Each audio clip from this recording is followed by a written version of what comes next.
This channel does not promote any violent, harmful, or illegal activities. All content provided by this channel is meant for an educational purpose only. তোমার নাম আমার নাম নন্দীগ্রাম এই স্লোগানটা শুনেছেন 17-18 বছর আগে এই স্লোগান শোনা যেত পালাবদল হয়ে গেছে সেই স্লোগানের প্রয়োজন ফুরিয়েছে নন্দীগ্রামে এখন স্লোগান শোনা যায় না স্লোগানের যুদ্ধও হয় না নন্দীগ্রামে এখন পাঁচালীর যুদ্ধ চলছে তৃণমূলের উন্নয়নের পাঁচালী বনাম বিজেপির দুর্নীতির পাঁচালী আগামীকাল এখানে সব গ্রামে চোরেদের পাঁচালি বাজানো শুরু হবে। ভারতীয় জনতা পার্টির বাংলার প্রতি উন্নয়নের পাঁচালিতে কিছু নেই। আপনারা যে পাঁচালিটাই লিখতে যান একদম প্রথমে নারদার ছবিগুলো তাহলে ব্যাপারটা মানে সুন্দর লোকের বুঝতে সুবিধা হবে। যুদ্ধ ঘোষণা হয়ে গিয়েছিল রবিবার 4 জানুয়ারি থেকে যুদ্ধ শুরু হলো শীতের রবিবারের আমেজ চুরমার হয়ে গেল প্রচন্ড পাঁচালির ওভারডোজে টোটোকে ট্যাবলো বানিয়ে চোং লাগিয়ে পাঁচালী যুদ্ধ একদিকে তৃণমূলের উন্নয়নের পাঁচালী আর উন্নয়নের পাঁচালীকে বরবাদ করে দিতে বিজেপির দুর্নীতির পাঁচালী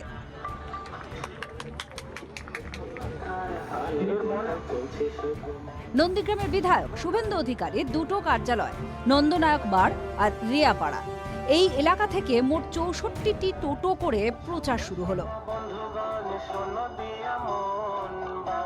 মানুষকে যেভাবে এই যে চুরির পাঁচালি শোনানো হচ্ছে তার পরিবর্তে প্রত্যেকটি পয়েন্ট ধরে ধরে যেখানে যা যা দুর্নীতিগুলো এরা প্রচার করছে সেই দুর্নীতির বিরুদ্ধে যেটা বাস্তব ঘটনা পশ্চিমবঙ্গের যে দুরবস্থা বা পশ্চিমবঙ্গের যে বর্তমান অবস্থা সেই অবস্থাটা তুলে ধরাটাই আমাদের লক্ষ্য ছিল যাতে গ্রামের মানুষ বুঝুক। চোর শুভেন্দু অধিকারী নিজের চৌর্য ভিত্তির অপরাধ ঢাকবার জন্য আজকে চোরের পাঁচালির ট্যাবলো বের করেছেন।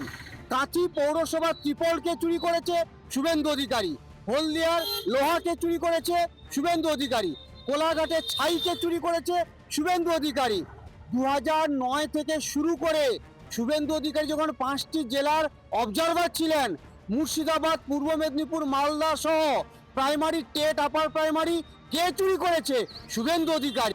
নন্দীগ্রাম থেকে শুরু হলো পাঁচালী যুদ্ধ এরপর কি গোটা বাংলা কনিষ্ক মাইতির রিপোর্ট TV9 বাংলা।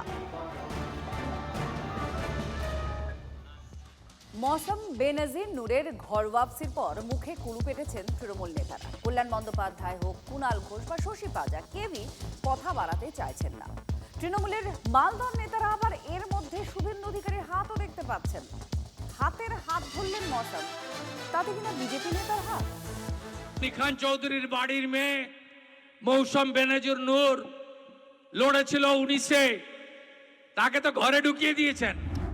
এই তো শুক্রবার মালদা চাঁচলের সভায় মৌসুমের নাম মুখে এনে তৃণমূলকে আক্রমণ করেছিলেন শুভেন্দু অধিকারী। একদিন পর শনিবারই মৌসম বেনজির নূরের দলবদল তৃণমূল ছেড়ে আবার পুরনো দল কংগ্রেসে বিএ গনি খান চৌধুরীর ভাগ্নি এবং তার পিছনে শুভেন্দুর হাতই দেখছে মালদা তৃণমূল। আজকে তিনি শুভেন্দু অধিকারীর হাতে তামাক খেয়ে কংগ্রেসে জয়েন করলেন। এর আগে এই শুভেন্দু অধিকারীর হাত ধরে রাজ্যসভার সাংসদ হয়েছিলেন এই মৌসম নূর। 2019 সালে তৃণমূলে যোগ দেন মৌসম। শুভেন্দু তখন তৃণমূলের মালদা জেলার পর্যবেক্ষক। তার পরের বছরই মৌসম রাজ্যসভা সাংসদ হন।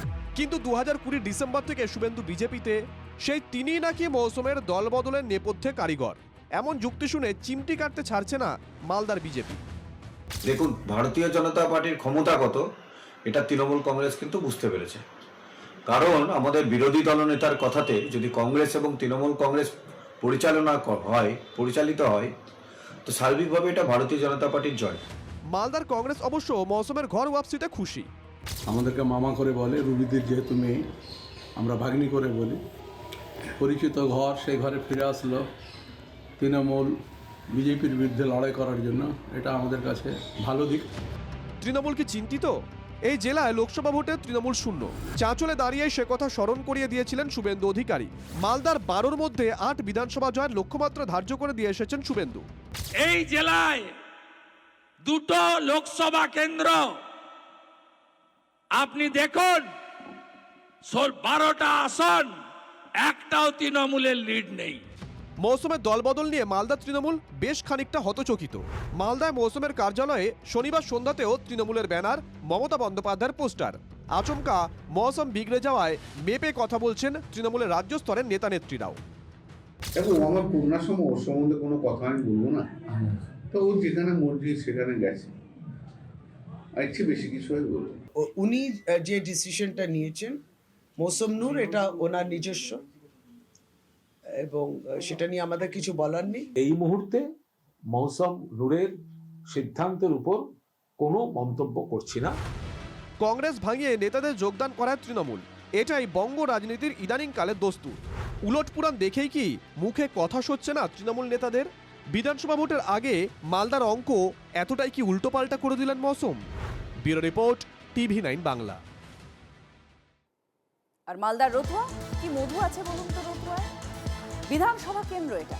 ভোট ঘোষণার আগেই যা আলোচনার কেন্দ্রে উঠে এসেছে, তার কারণ বিধায়ক সমর মুখোপাধ্যায় তিনি দাবি করছেন তৃণমূলের 16 জন নাকি এই রতুয়া থেকেই প্রার্থী হতে চান, এবং সকলেই নাকি প্রচারও শুরু করে দিয়েছেন, কারণ মালদায় ওটাই নাকি তৃণমূলের সবচেয়ে নিরাপদ আসন, আর কোনো আসনের কোনো গ্যারান্টি নেই। মৌসম বেনজির নূর কংগ্রেসে ফিরে গিয়েছেন, আর আসাদউদ্দিন ওয়াইসির বিম দাবানলের মতো ছড়িয়ে পড়ছে। মালদার রাজনৈতিক বিন্যাসটা অত্যন্ত দ্রুত বদলে যেতে শুরু করেছে। এসআইআর এর পর কি পরিস্থিতি হবে কোনো নিশ্চয়তা নেই। অনিশ্চিত সময় নিশ্চিত একমাত্র নাকি রতুয়া। তৃণমূলের নেতারা সবাই নাকি এই কেন্দ্রে প্রার্থী হতে চান, দাবি বর্তমান বিধায়ক সমর মুখোপাধ্যায়ের। 16 জন প্রার্থী আছে, শোষণ ব্যানার্জি, কৃষ্ণেন্দু চৌধুরী, আশিস কুন্ডু, মৌসুম নূর, অনেকে 16 জন। 16 জন দাবিদার। হ্যাঁ, আর আপনি? রতুয়া শেখ সমর মুখার্জি। মৌসুম নূরের মতো হেভিওয়েট তৃণমূল ছেড়ে আবার ঘরে ফিরে সেই কংগ্রেসে যোগদান করাতে ইতিমধ্যেই শোরগোল পড়ে গিয়েছে মালদা জেলা রাজনৈতিক মহলে, এবং এই পরিস্থিতিতে এখন এক কথায় বিভ্রান্ত মালদা জেলা তৃণমূল কংগ্রেস। ইতিমধ্যেই এই পরিস্থিতিতে তারা কি করবে কি করবে না, কোন জায়গায় কিভাবে প্রচার করবে, সেটাও তাদের কাছে এখন বড় সমস্যা হয়ে দাঁড়িয়েছে। আর তারই মধ্যে এই রতুয়া নিয়ে তারা আরোই বিভ্রান্ত, কারণ এই রতুয়া বিধানসভাতে ইতিমধ্যেই নিজেদের মধ্যেই একরকম দৌড় প্রতিযোগিতা শুরু হয়েছে। দৌড়ে এগিয়ে জেলা সহসভাপতি ফজলুল হক, কারণ তিনি রতুয়ার ভূমিপুত্র, প্রাক্তন শিক্ষক, পরিচ্ছন্ন ভাবমূর্তি। তিনি জনসংযোগ করছেন। আবার তৃণমূলের নেতা আশিস কুন্ডু দৌড়ে টিকে থাকতে স্কুল উদ্বোধন, মন্দির সংস্কার, রথযাত্রায় নিজেকে যুক্ত রাখছেন। আমাকে যদি করে তা আমিও দলের হয়ে মানুষের জন্য যে আমার যে জনসংযোগ এবং আমাদের তৃণমূল সরকার যে মানুষের উন্নয়ন করেছে, এটাকে আমরা সামনে রেখেই আমরা মানুষের কাছে যাব, এবং অবশ্যই জিতবো আমরা রতুয়া বিধানসভা। আমাদের দলে প্রার্থী কে হবেন ঠিক করেন সর্বোচ্চ নেত্রী মমতা বন্দ্যোপাধ্যায়। এইগুলো বালখিল্য। মন্ত্রী যেটাকে বালখিল্য বলছেন তা দেখে বিজেপি কি পুলকিত হচ্ছে না? তৃণমূলের অন্তর্দ্বন্দ্ব তো বিজেপির সম্ভাবনায় উজ্জ্বল করে তুলছে। তৃণমূলের কতজন প্রার্থী এই নিয়ে তো বিজেপির খুব একটা চিন্তা হওয়ার কারণ না, মাথা ব্যথাও নাই আমাদের। আমরা রতুয়াতে জেতার জন্য বিজেপি প্রার্থী দেবে, আর 5 বছরে রতুয়ার বিধায়ক কি দুর্নীতি করেছে সেটা আমরা মানুষের কাছে তুলে ধরেছি। কে আগে যাবে এখন সেটাই দেখার। মালদা থেকে ক্যামেরায় মুজিবরের সঙ্গে সুব্রত, TV9 বাংলা।